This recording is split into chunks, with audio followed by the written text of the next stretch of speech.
Welcome to the Tournament Poker Edge podcast, brought to you by TournamentPokerEdge.com, the only podcast dedicated exclusively to poker tournament strategy. Now here's your host, Clayton Fletcher.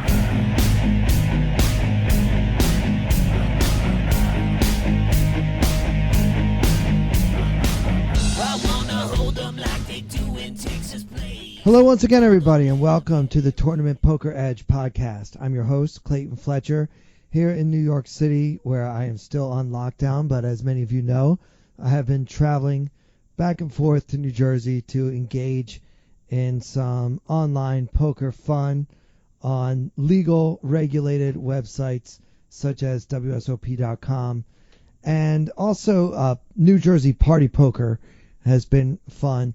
The action has been great. I've done pretty well. I'm enjoying myself. This week we have a returning guest. He is a professional poker player who is also the manager of ACR Stormers. He's active online poker and in the Twitch world. You know him. You love him. We're talking about SnostnLost. Jason Smith. How are you, Jason? Great, Clayton. Thank you so much for having me again. Yeah, thanks for coming back on. Since you and I spoke last, I've gone from basically dabbling in online poker to essentially becoming a full-time pro. I mean, I'm playing like 5 days a week at this point. Yeah, I feel like I see you on the tables every time I'm out there. Yeah, we're in the exact same streets, it seems. We've been seated together a few times. My general strategy when you're in the hand is, I know this guy is better at poker than I am, so that's bad. And he also knows a whole lot about how I play, which is also probably bad. So I try not to get involved with you where I can help it. But sometimes, the cards just dictate that we clash. But yeah, it's definitely never my intention to get involved with someone who knows me so well. But yeah, how's online been treating you lately? I haven't really been playing all that much. I've been playing maybe 1 to 2 days a week over the last month or so. Just been busy with, real life stuff, family and all that. It's been beautiful weather here, so we've been, taking advantage of spending a lot of time outside and all that kind of stuff. Yeah, so you're in Texas, right? That's right. Yeah, and so nice weather this time of year, and is everyone still, masking it up and quarantining and stuff? Yeah, so when you're inside in public places, I think most people are still wearing masks and businesses are asking people to wear masks. It's kind of strongly suggested and not so much like law here, Right. But it's kind of the courteous thing to do if you're going to be indoors. Basically, if you're outdoors, there's no need for it because most of the time when you're outdoors, you're not in a populated area. Anyway, you're pretty much we'll go on nature trails and stuff like that where it's just me and my wife or me and my wife and the kids or whatever, that kind of thing. Yeah. Well, the government has to be a little bit more gentle about how they ask you to do things when you're in Texas because pretty much everybody there has guns. So they have to be nice to the citizens, right? Sure, but also here, it just didn't affect Texas the way it did in some of the Northeast states or even just the middle Northwest, like Michigan and Minnesota. Had it way worse than Texas did. I think Texas is the second highest populated state in the country, and it was 15th on the list of COVID cases. So it's way down the list per population. Yeah, it seems to me like there's a big difference between having a big population and having a lot of area. And so Texas is a very populous state, but it's also very spread out. And so I think that has a lot to do with it. Yeah, exactly. Here in New York, we're getting visitors from all over the world every day, and we're all on top of each other. So that's absolutely why we are, as the media loves to call us, the epicenter.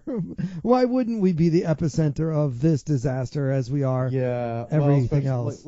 Like you said, with everybody on top of each other. And, I don't know if this has much to do with it. This isn't coming from a place of I know this for a fact, but I think that I've heard and read stuff that says in areas with warmer temperatures, it makes it more difficult for the virus to spread. And we've been in the 90s here for a month, and we were in the 80s for basically all of April. Oh, So wow. Yeah. it's been really warm here. I mean, it's been in the 90s here for, two and a half, 3 weeks at least. So I think that has something to do with it too. It's just like, you guys were dealing with like, you guys were going down into the 30s at nights and 40s and 50s during the day, some of those days. And so I think that's like prime weather for the virus to spread too, Yeah. In New York, especially, it's been a ridiculously cool spring. So yeah, even today, I think it only got up to like 75, and here we are almost in June. So who knows? I mean, hopefully we're nearing the tail end of it. I keep hearing how there's going to be a second wave, or there might be a second wave, or if we all don't start behaving ourselves, there's going to be a third wave. I don't know. We'll see, right? My whole approach nowadays is just we'll see. I've been home for 3 months now. I haven't performed in I don't remember the last time I was on stage was March 13th. So for me that's ridiculous because normally I would be doing 3 or 4 shows a night, especially in good weather. So just my comedy career is on an absolute pause right now, and I'm basically playing so much online poker, and I'm enjoying it. I've gotten serious about it. Back when I was seriously playing online poker, we're talking 2005, 2006, I was really active on party poker and with full tilt poker and everything before the government interfered in our freedoms and stuff. Before Black Yep. Friday, well, before they even passed the stupid law in the first place. I was really active. Paradise Poker was another site I played on quite a bit. And back then there wasn't really such a thing as a HUD. You didn't have to worry about, GTO bots or HUDs. The technology wasn't anywhere near what it is now. So only recently have I gotten into, I'm using Hold'em Manager. It's very similar to Poker Tracker. I don't really think there's much difference between the two. But I know that you mentioned on a previous episode that you like to use these to kind of keep yourself in check and make sure that your numbers make sense and that your ranges are good. So I've accumulated over 20,000 hands that I'm able to import. Some of the sites I play on, they don't save your hand histories, especially the New Jersey sites. So I'm unable to import those hands. But of the hands that I've played that I've been able to import, I have almost 20,000. Okay. I was hoping we could talk about my numbers. I'll be transparent. Everybody knows I don't think I'm the best player in the world. That said, I look at my numbers and I think that these numbers might be pretty hard to beat. So I'd like to get a professional opinion on them if you're willing to go through them with me. Yeah, sure, absolutely. Great. What we can do if you like is we can kind of like compare Okay. and kind of go back and forth. Does that sound good? Yeah, that would be great. Now, I know sometimes I play in 6 max events. Sometimes I play in 8 max events. So I think we should just look at the full ring events, at least for starters, because that'll give us a better idea of what the numbers are and, comparing apples to apples as best we can. Well, Right. but the thing is, this is like over that sample, you're gonna have a bunch of early and middle and late, so we can kind of get like a good average. Just I would say just use it all. Okay. Because you're still like, I mean, you're gonna have more hands in like the low jack and the high jack and the cutoff and the button when you're playing in shorter fields, so your ranges are gonna be a little bit looser.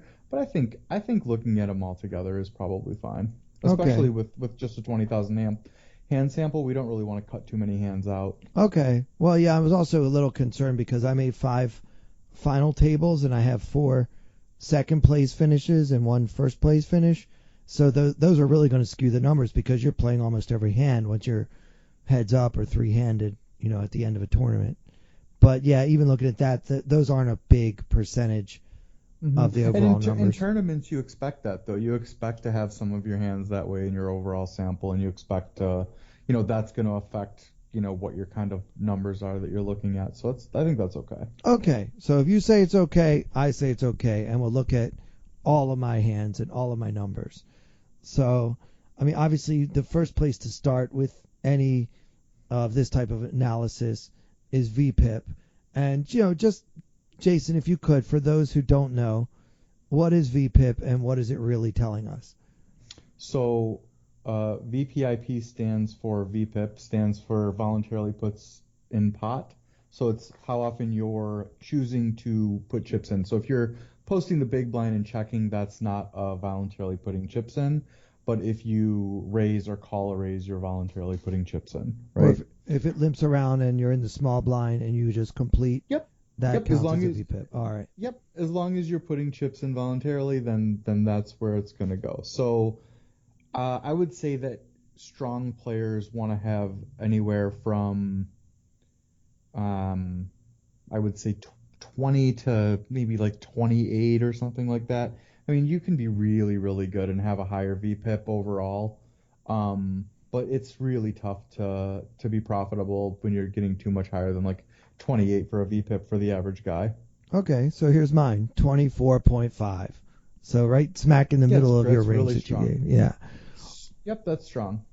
Probably most famous HUD stat, if you will, is PFR. So what is that and what does it tell? PFR is pre-flop raise. So that's anytime that you're raising pre-flop, your PFR stat is gonna go up.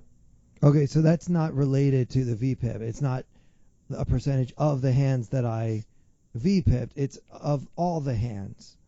It's of all the hands that you've raised. So anytime you 3-bet or just open the pot or 4-bet, any raising pre-flop that you do, that number is going to be affected. Okay, and so how would you, what kind of numbers do you think a professional player should have? It's going to depend on what your VPIP is, but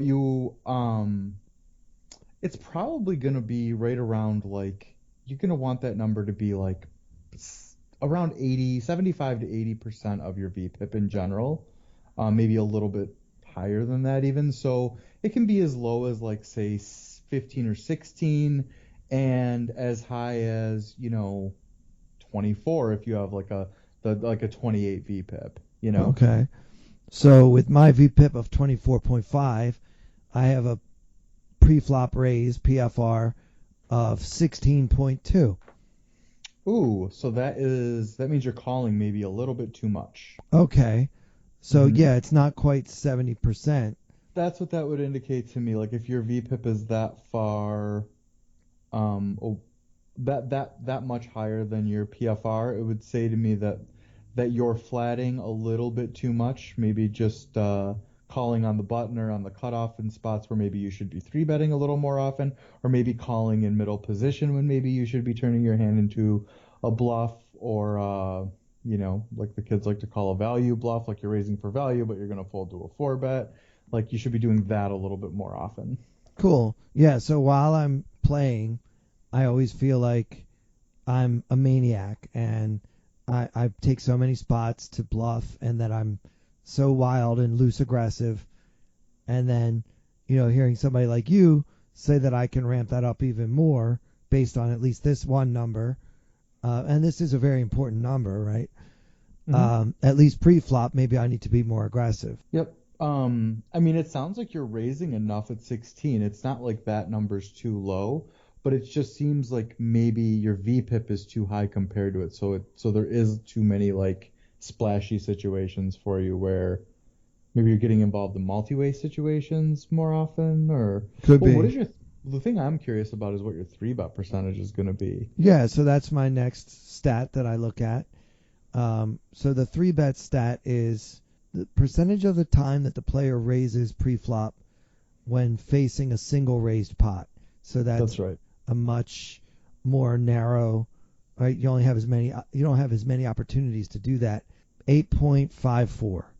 8.54. Okay, so that's at the low end of what it should be. Like that's like you're 3-betting enough, but maybe like you could ramp that up a bit. Like you could get that up to about 10 and it would be like a nightmare to deal with you on the tables. Okay. But you are 3-betting. You're 3-betting a little bit. Like you probably have some 3-bet bluffs occasionally if you're at like a 8.5. Oh, for sure. I mean, I feel like I said before, I feel like I take so many spots.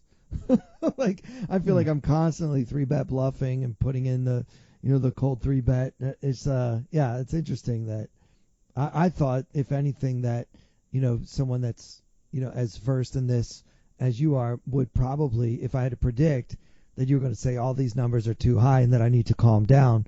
It's very enlightening to hear your reaction, because I don't really know what I'm supposed to be. What they don't tell you when you get one of these programs is what these numbers should be, and the reason why is because there's more than one way to play poker, right? Yeah, it just depends on like your overall strategy, right? Like you can be playing way too loose at a 24 VPIP, but if you're playing a really good strategy with it, then it's fine and you could even go higher, right? Sure. But it just depends on the strategy. Like so my kind of way that I approach poker is like a raise tight when folded to me, but three bet very loose. So my numbers this year I put in, and after like 96,000 hands, I have a 20 VPIP, 20.3, a 16.17 PFR, and an 11.2 3-bet preflop. Wow. Yeah, that, having been at the table with you, it doesn't seem like you get involved very often, which kind of is reflected in that 20 as opposed to my 24.5. It's a pretty big difference. But when you do get involved, you seem like you really get after it. Yeah, so like I do a lot of stuff where from early and middle position, like the hands that a lot of people are going to be flatting, like say they're king queen suiteds or ace jacks or even ace queens and against some early position opens, I'm just like turning all those hands into like, value bluffs, whatever. I don't know if they're value bets or I guess they're value bets when I get called and they're bluffs when I get four bet because I'm just folding all those hands, right? Right. So I just turn all those into three bets. And instead of doing like the call thing and then ending up in multi-way pots a lot of the time, because then what happens when you like say under the gun +1 opens, you're in the low jack and you call, and then you're like minimum going to get called by the big blind, so now you're in this three-way pot where you are going to have a difficult time representing big boards as bluffs later on. Yeah. Does that make sense? Yeah, it does. It makes a lot of sense, and I think it would be, I don't want to say easier, but it would just be a more disciplined strategy to implement, because you kind of know before you do it what you're planning to do. Mm-hmm. Given any other information. Now, I'm sure that if you noticed a particular opponent made a particular mistake at a certain frequency, you would maybe change the strategy one way or the other. But kind of going in with that sort of mindset, this is what I'm trying to do at the table, and then you're playing more heads up pots probably than I end up, because I don't raise as much as you. I might end up in more multi-way situations. Yeah. Okay. Yep, I think so. Great. So what other HUD stats do you think I should be focusing on? Maybe your raise first in stat.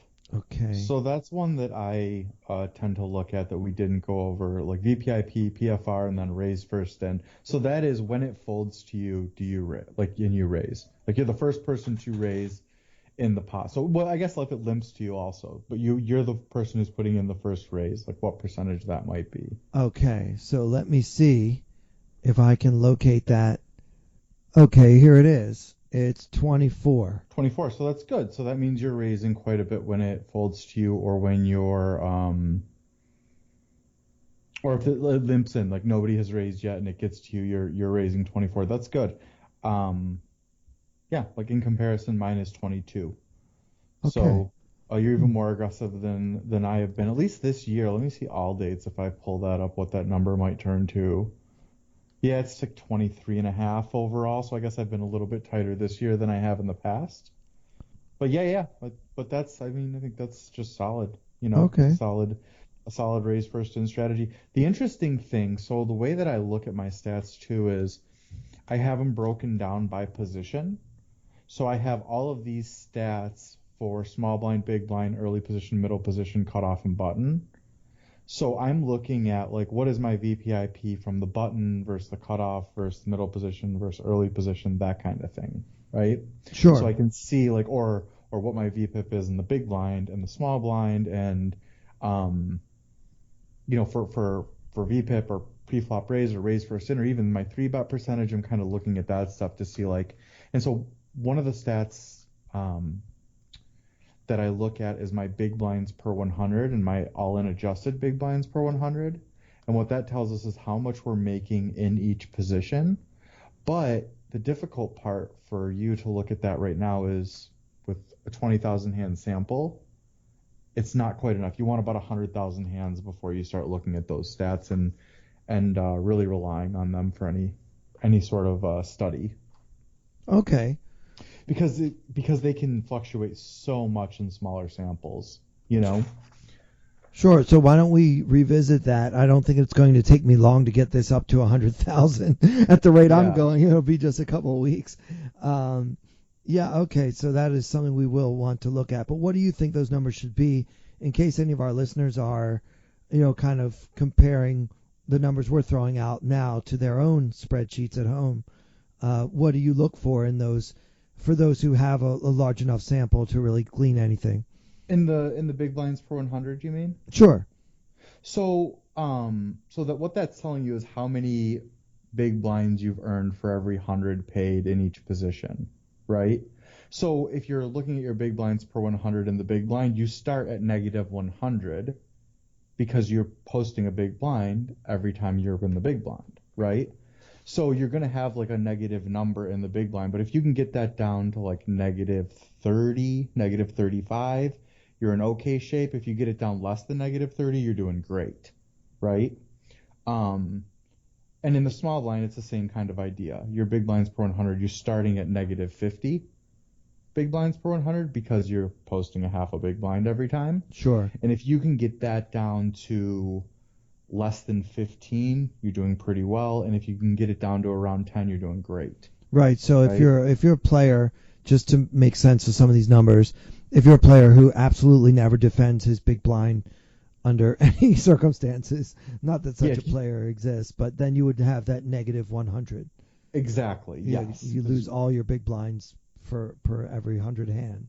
Yeah. And likewise, if you always fold your small blind. So that's why you're saying, like, if you're never going to get I shouldn't say never. I'm sure somebody somewhere has a positive number in here, but almost all of us are going to have negative numbers in the blinds. So you want to just have them a little less negative or substantially less negative. Yeah. Well, you want to get it, but as good as you can get it. But yeah. I mean, if anybody who has 100,000 hand sample size or higher, it's going to be very, very difficult if they're playing six max or more to have like plus numbers in the smaller big blind. I've looked at hundreds of databases and coaching and all that stuff. I've never seen it. So it's just not something that you might see a guy with like 30,000 hands in his sample and he's like +4 big blinds in the small blind or something. But it's like by the time he gets to 100,000 hands, that number's back down to something that makes more sense. Okay. So I had a couple of other stats that I look at a lot that I try to make sense of, and I wanted to run past you. Like how about the win percentage at Showdown? Like what do you think a healthy win percentage at Showdown? I'm embarrassed to say this, but I have no idea. It's just not. It's not something that that I look at that much. I have no idea. It seems like it would be an important stat to be able to analyze because I would assume if you have a really, really high win percentage at Showdown that you're not bluffing often enough on the river, right? Yes. Or maybe like a really nitty player, right, is going to have close to 100% win percentage at Showdown, right? Yeah. Yeah, that makes sense. I mean, that definitely makes a lot of sense. I'm surprised that it's not something that I've really dug into more, but that's just not something that I generally go towards. So, but so what is your number for winning at Showdown? If you don't mind. Yeah, it's 51.9. Okay. So I don't know. And what is your went to Showdown percentage? That is 43.2, which seems a little high, right? I don't know. My went to Showdown is 50, and my won at Showdown is 53. Okay. So it's hard for me to say, but what would be interesting is if you had enough hands, what your big blinds per 100 is. Right. Because if you have a plus, like, so you have anything that's like, +5 big, depending on the stakes you're playing, but, if you have +5 big blinds per 100, you're a winning player.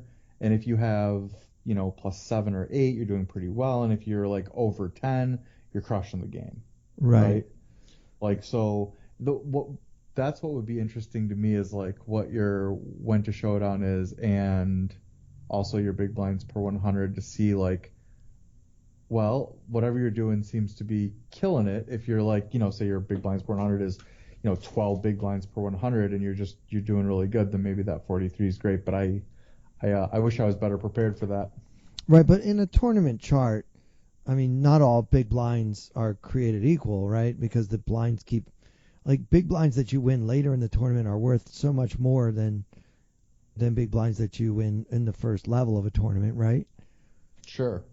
But I guess Absolutely. still, that's why you need the large sample, because it will even out over time. Yeah. I got it. Okay. Yep. So That's why you can't have a 10,000 hand sample, because say you triple up on the first hand of a tournament and you go from 200 to 600 big blinds and you just won 400 big blinds in a pot, that's really going to skew your numbers. right, that's why we need a bigger sample to really make sense of it. Yep. I want to go back and just explain what these stats are that we're talking about.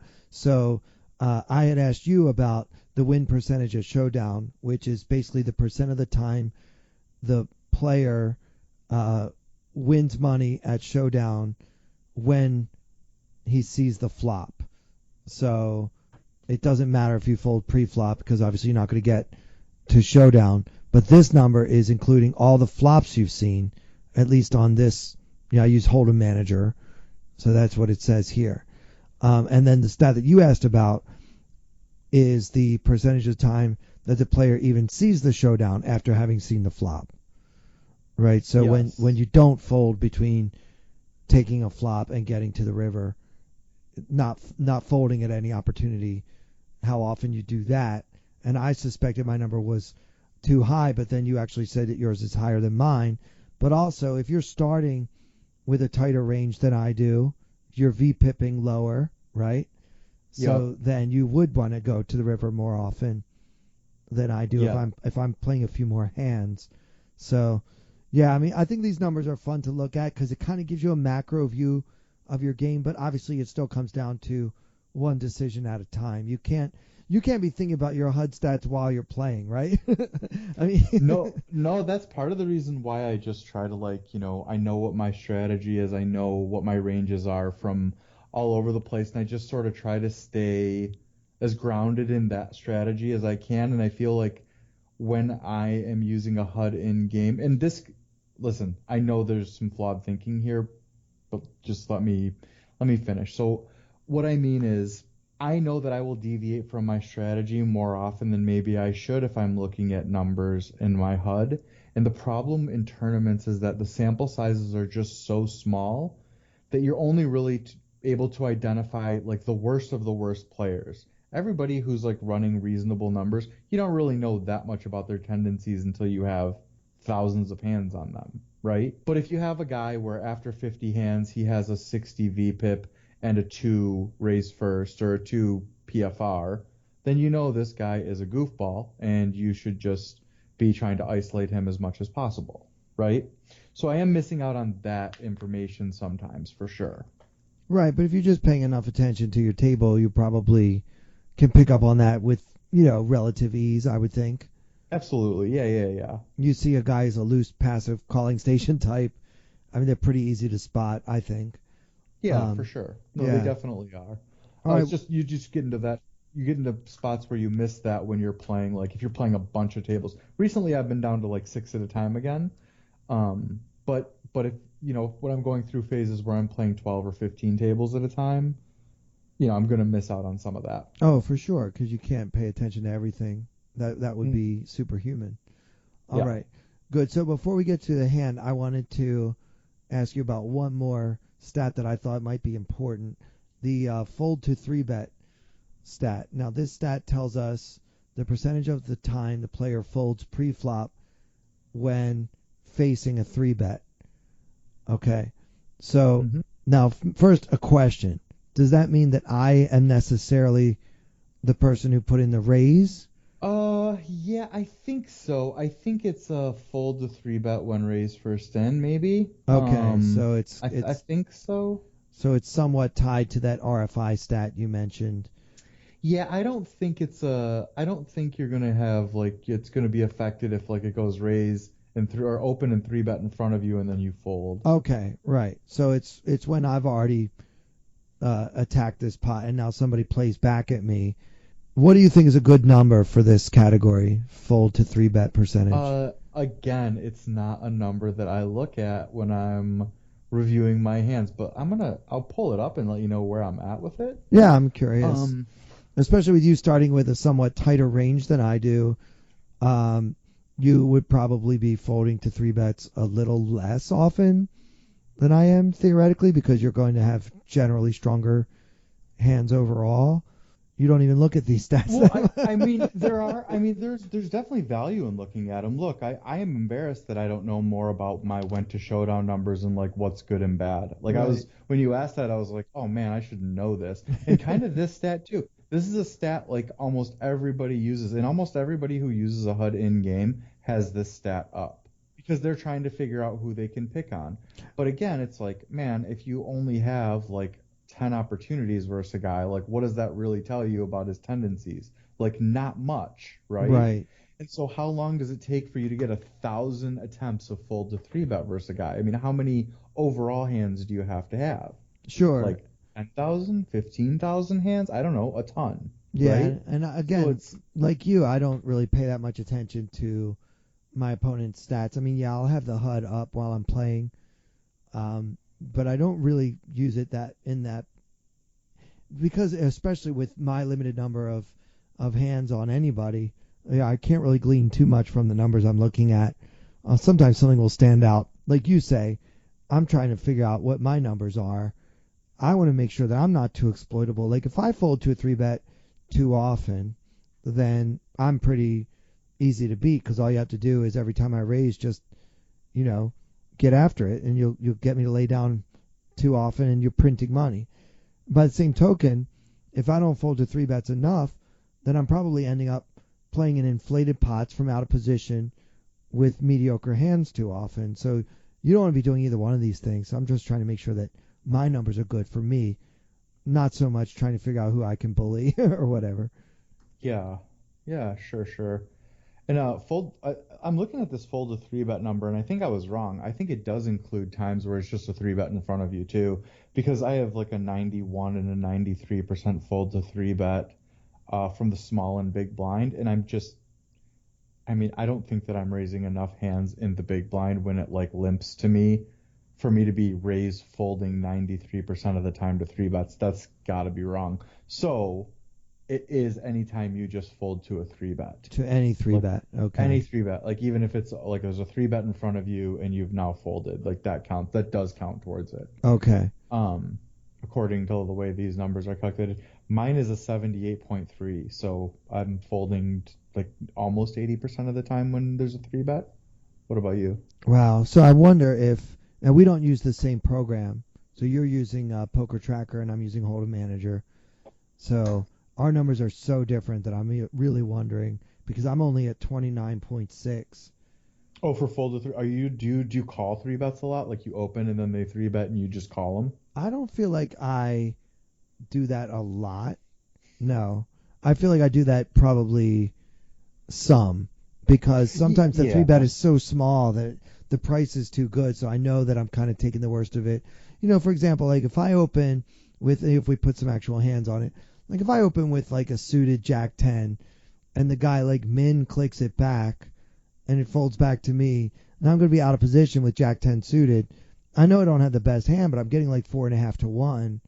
Yeah, I'm you're not gonna be folding. calling with Yeah. that hand. So Yeah, of that course. seems to happen a lot in the tournaments I play. Sure, of course. Yeah, like when they min 3-bet, I mean, I don't think I have a hand I would fold. Yeah. You know? Yeah. But yeah, I think they must be calculated different. They must be like two different stats on Hold'em Manager and Poker Tracker. Maybe on yours it's fold to 3-bet when you've opened, and mine is just fold to 3-bet whenever there's a 3-bet available. Yeah. All right. So it's Yeah. hard to tell because there's no way that that Yeah. I'm 78 fold to 3-bet and you're 22. That's like, that doesn't even make sense. Yeah, you it know? doesn't make sense. So, yeah. So far off. Unless you're just like hyperly defensive, I never go away. I play everything. But yeah, you haven't struck me as that like when I've played with you. But that's what, like, if it was the same number as mine, it's like, geez, Clayton, Yeah. keep your pants on, bro. You can't bully me out of this pot. I'm gonna stand my ground. God damn it. Yeah. All right. No, well, that's super helpful. I hope that the listeners find this stuff as interesting as I do, and I realize that many of you have been looking at HUDs for many, many years. It took a quarantine for me to get this serious about online poker. You guys know me. I'm mostly a live player.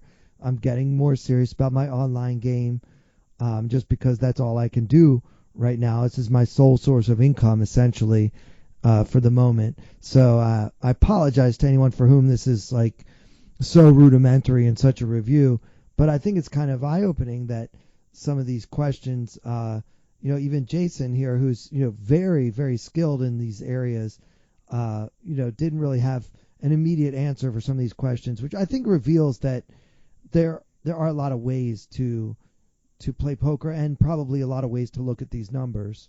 Right now, someone who's like a super lag, like someone like Tom Dwan, his numbers are going to be so different from yours or mine, but that doesn't mean that he's... No, of course, like, yeah, like, I mean, there are guys who I've seen have great... There used to be this guy named the Battler 33 that was like an online legend pre-Black Friday, and he still had some success in online poker even after Black Friday, and I think he's still around playing a little bit today. But anyway, he used to carry numbers like a 32 or 34 VPIP and like a 28 PFR and like, only like a 6 or 7 3-bet preflop. But this dude was a crusher, like an absolute beast. He had like $1 million worth of profit, and his like the highest score was like 15K or something. Wow, so he was a total hyper lag, and he made it work. Yeah, he just knew how to exploit people. He was just like the best hand reader, Yeah.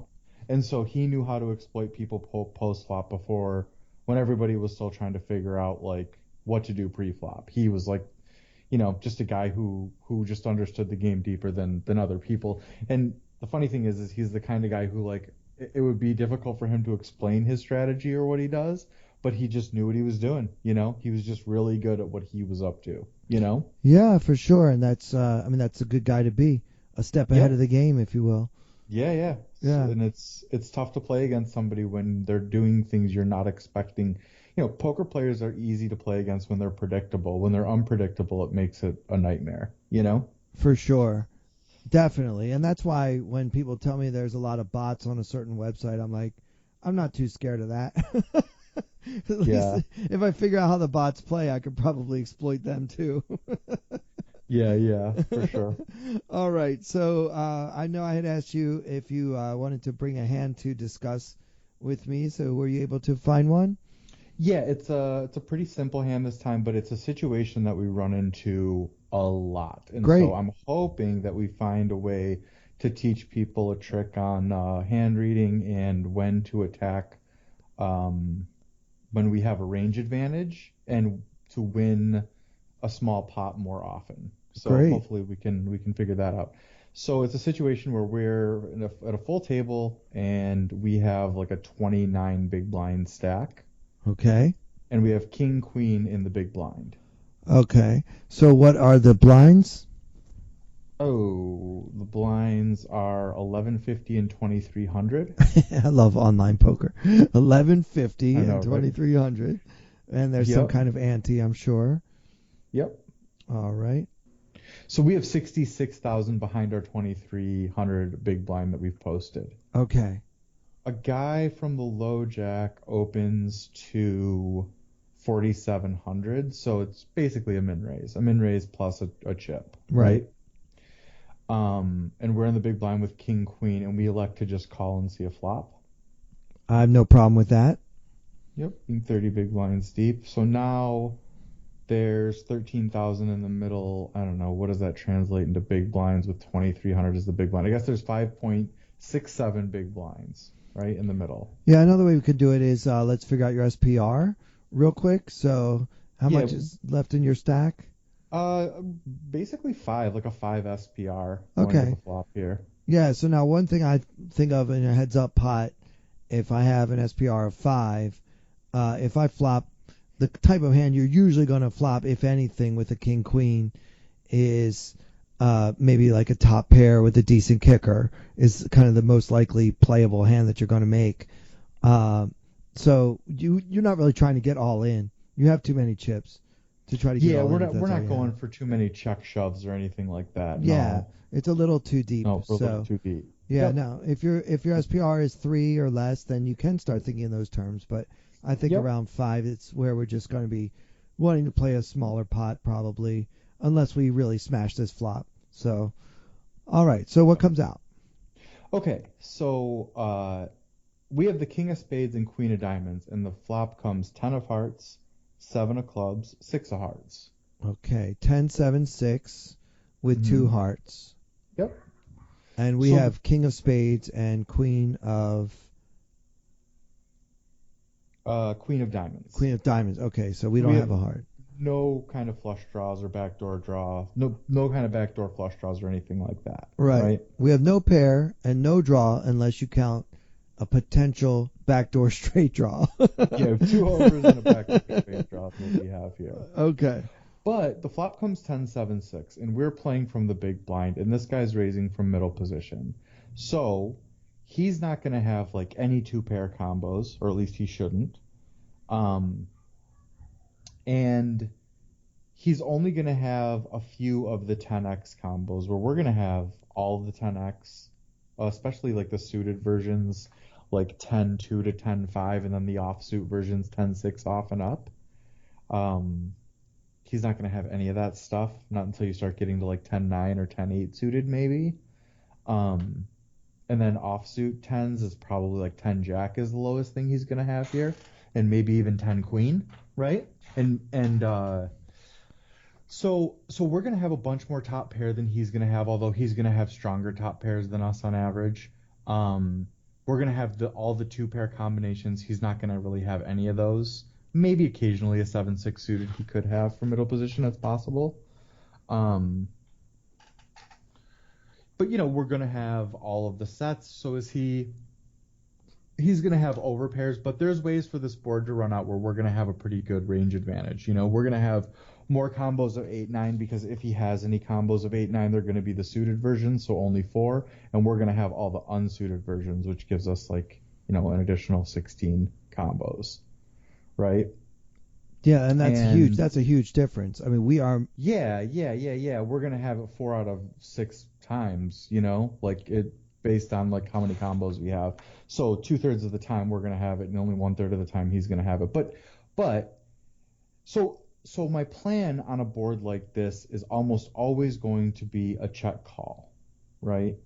That Okay. is going to be the way that I look at this board in general. Now, if the guy bets pot or more, I'm going to probably just like fold my hand because we don't really have that much. But if he goes for a bet that is like, around the half pot area or less, I mean, we're definitely going to want to peel one here, because what ends up happening is this on a board like this is you get players who want to c-bet because they think they're supposed to c-bet, and they probably are in a lot of cases. But then when they get called, they just give up if the board doesn't come out like another large card. So like say the board comes a 2 or a 3 or a 4 or a 5, he's just going to have a lot of checks backs on the turn. And when he has check backs on the turn, what he's saying is, I don't have any overpairs, I don't have any sets, I don't have any top pairs. So now that becomes a place where we can look to bluff later on, right? But also, if we check call and say the turn comes a 9 or a jack, those are great cards for us to check raise. One, because we're going to have way more 8x in our range, which makes a straight when it comes a 9, and will also give us a gut shot. And then we can also check shove on a jack turn because now we have 2 overs and an open ender, right? So it does give us some playability also against some double barrels, but also, we'll just fold to most double barrels that aren't those cards.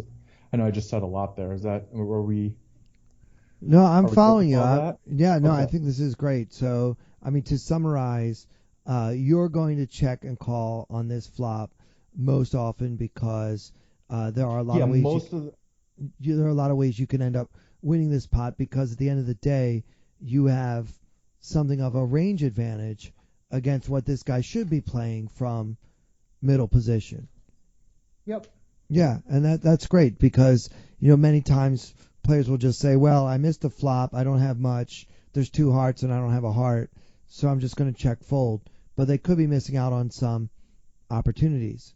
The truth of it is we don't actually have a range advantage yet, but we're gonna have a range advantage on a lot of On runouts. certain runouts, So, right? Okay. yep, and in a good amount of them. We're gonna really have a big advantage if the board pairs, say, or if it comes another card 10 or lower. Basically, any card 10 or lower, and then all of a sudden it like kind of flips to our advantage on the turn, especially if he checks back. Right. And by the way, just to go back what we said before about 9-8 versus him only ever having 9-8 suited, many players won't even play all their 9-8 suiteds from his position. So we might be even more likely to have it than he does. I mean, almost nobody is going to open with 9-8 offsuit from middle position very much. So if ever, and then some players will only have some combos of 9-8 suited that they even open. So Yep. yeah, I do think we have what Andrew Brokus, our friend Andrew, likes to call a nuts advantage.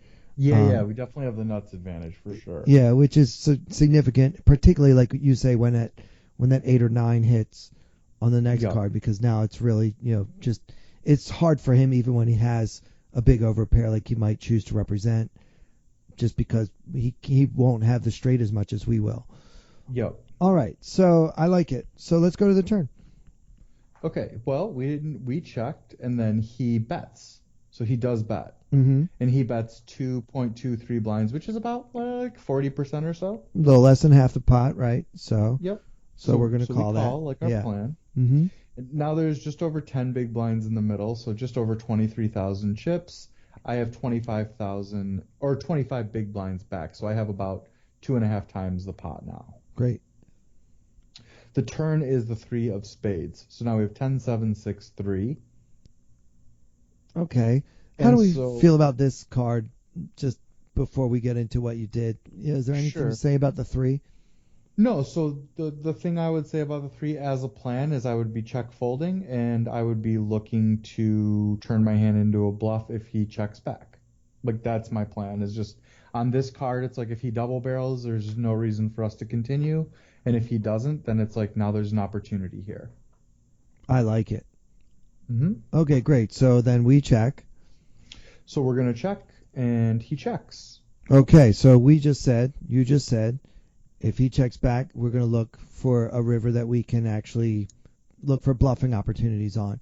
Now, that doesn't necessarily mean you're going to bluff every single river, right? No, we're not going to bluff every single river. In fact, I think I would split my kings and queens up into calls and value bets. So I think I would probably value bet my queen more often than my king, just because he's going to have a lot of hands like, ace king and that we're going to run into. So occasionally I want him to rep that king a lot when he missed it.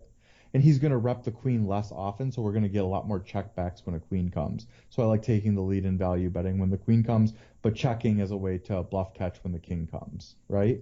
If an ace comes, that's a terrible card for us, so we'll just check and give up. I think if a jack comes, I think if it's the jack of hearts, we want to turn it into a bluff for sure, because I think we don't have a heart, but I think if he had a flush draw, he's likely to double barrel, right? He's not likely to check back the turn after betting the flop. That makes sense. And then obviously, yeah, of course I agree. The worst card for us to try to bluff would be the ace, just because his line is so consistent with those two overcard type hands, like you mentioned, ace king, ace queen. Yeah, we're trying, or just like any ace x, like we're just trying to get, yeah, we're trying to outplay an ace here for sure. Right. So if an ace comes on the river. Yeah, that's not good for us. If we're trying to outplay that hand, then it makes a pair. So what about if the 10 pairs? Would you bluff that card? I think so. I think I would, just because we could value, like I would value bet a 7 there. I would value bet a 6 there on that river. I would definitely want to value bet a 10 if we had trips. So I think that opens up for a lot of bluffs. The reason why too is because I think if he has a 10, he's going to bet, right? So he's not going to really have any trips in his range. So we just have to make him fold. So I would probably take all of my bet sizes if it came a 10 on the river and make them very large. So because what I would want to do is I'd want to make it work two ways for me. A large bet when I have it, I want to make it look like I'm bluffing and have him pay me, and then I'm going to contradict myself and say, and when I don't have it, I want to force him to fold ace highs, right? So they kind of work both ways depending on the guy you're up against. Yeah, back in the day we used to call that a merge. It's Yeah. like you make this bet, and then depending on what you want, either one could be an acceptable outcome, kind of just Yeah. depending on which card you have this time. We've been getting a lot of information lately from some of the TPE coaches about playing a polarized range, and when that 10 comes, if you're trying to represent a 10 or better on this board, then you should bet big whether you have what you're representing or you don't have it, right? Yep. Absolutely. Yeah. Okay, so what is the actual river in this situation? It does pair the board, just not the 10. It's a 6. So it's 10, 7, 6, 3, 6. So if the idea was that we would bet if the 10 paired, I guess this is a spot where, by that logic, it also makes sense for us to bet again if the 6 paired. We certainly have more sixes than he ever does, right? What sixes does he Absolutely. have? He has maybe occasionally, like you said before, he could have a 7-6 suited once in a while. We have so many more sixes than he does. So it's a better card for our range than for his. Absolutely. Yeah, especially like we talked about earlier, when he checks back that turn after betting the flop on 10, 7, 6, 3, he's saying, I don't have any overpairs, I don't have any sets, I don't have any top pair. Because all of his top pair, all of his sets, all of his overpairs are basically all like, I mean, I want to say it's got to be as close to 100% as it gets are going to be double barreling. You know? I mean, with the occasional uh busy in another pot, so he times out check backs the turn, or Right. or something like that. But like usually it's just going to be a bet when he has those hands, Let right? me So just ask though, because kind mhm. of the traditional wisdom would always be like when you have a marginal made hand, like on this board, something like Queen 10, you might want to check back the turn for pot control. So when he checks back the turn, are you're pretty much saying he never has a 10? Well, okay, that's I mean, fair point, right? Like maybe he checks back like Jack 10 or Queen 10 or a hand like that. But I think maybe the mistake there for him would be if he did check back for pot control is like what is he pot controlling against, Right, right? right. Like he's pot controlling against like a bigger 10, probably not, maybe. I mean, it's possible.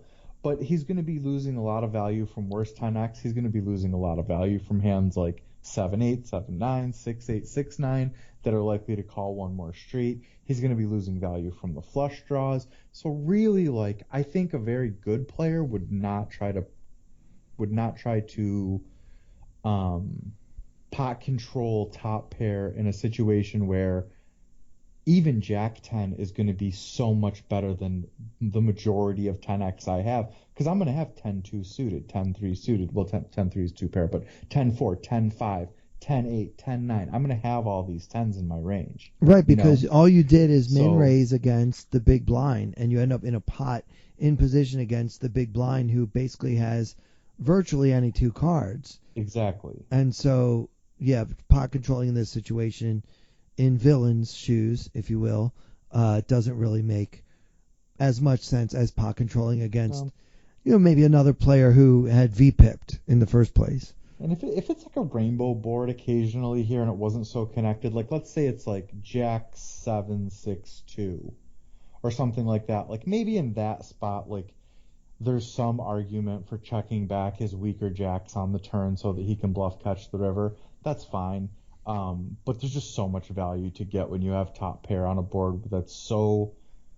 There's going to be so many pair plus gutters and flush draws and weaker top pairs and second pairs and just so much money for him to get with a good hand, you know?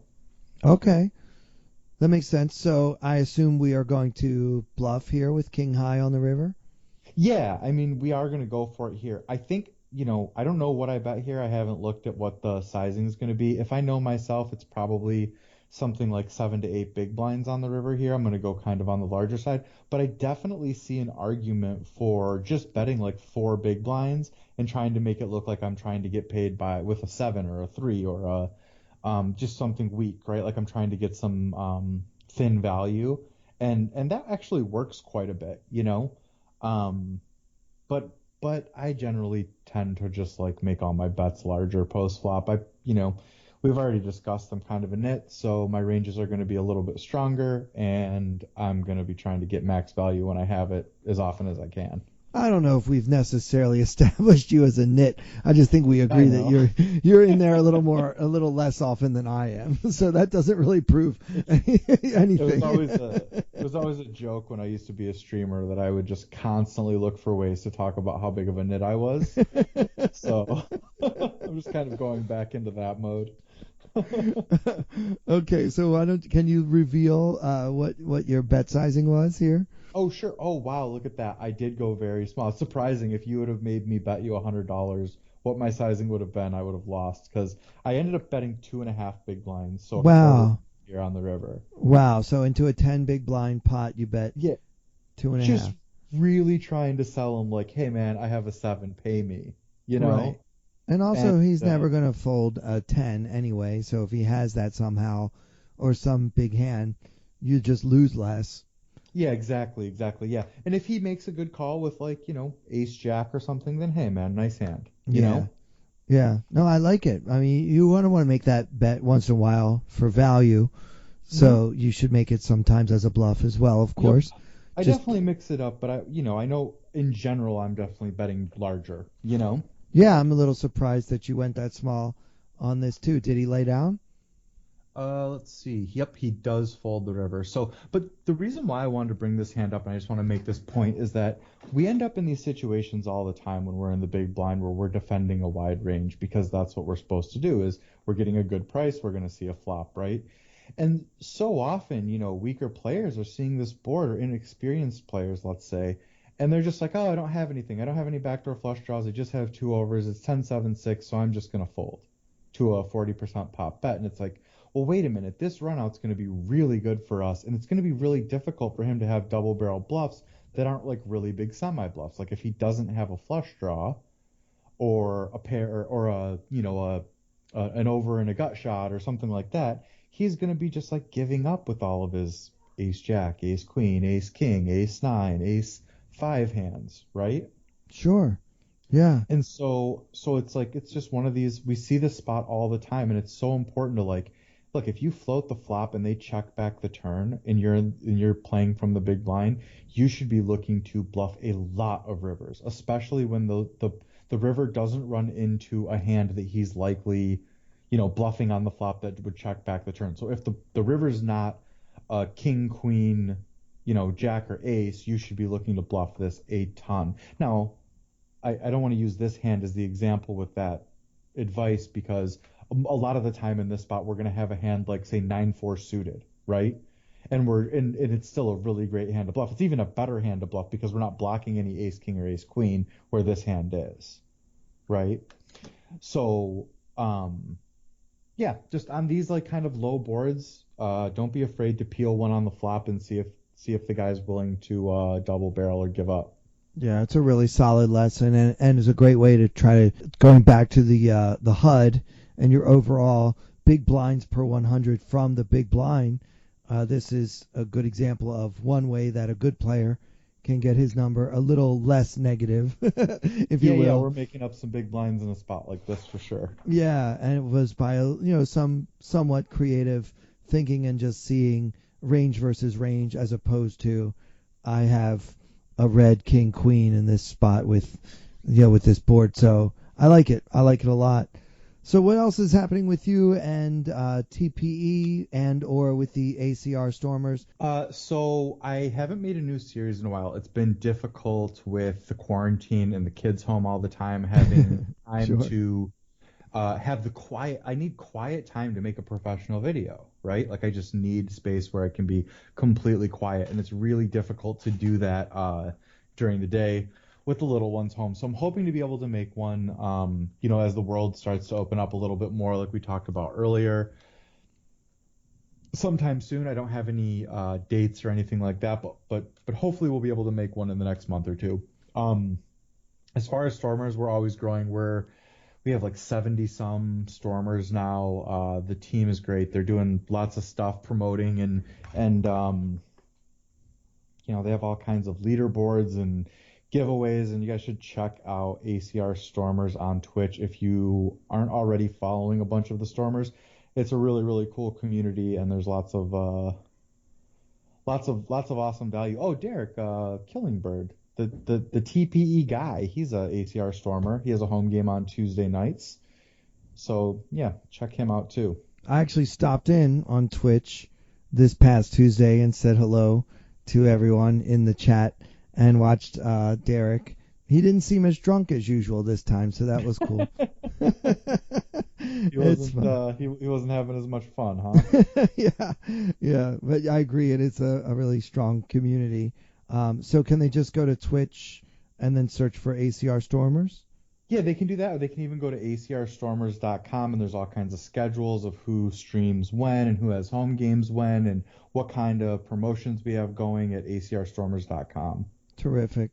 Well, Jason, as always, we really appreciate your time, and thanks for coming back on the podcast. Yeah, I really appreciate you having me, and look forward to doing it again sometime. So for SnostnLost Poker, Jason Smith, and for everyone here at Tournament Poker Edge, I'm Clayton Fletcher. Thank you all so much for listening.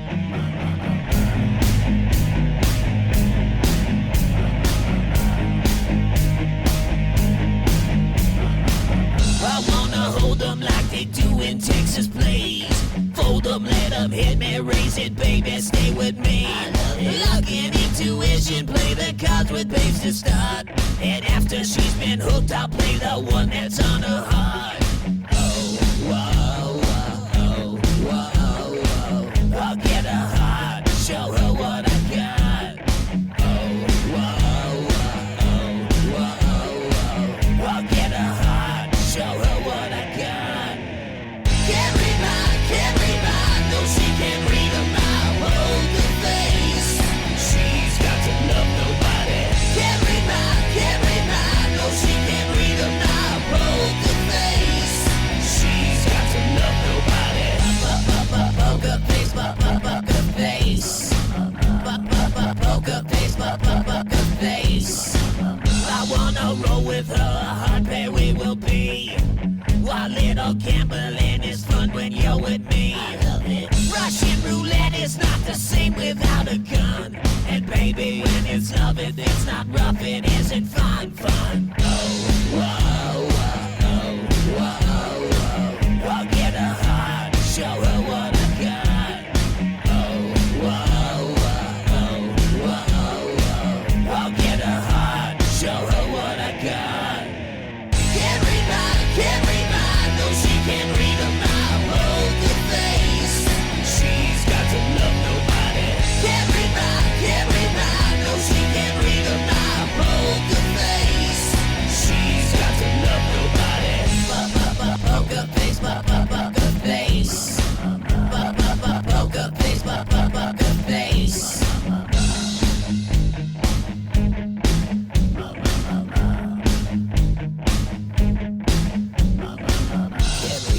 Can't read mine, no she can't read a mile. Poker face, she's got to love nobody. Can't read mine, no she can't read a mile. Poker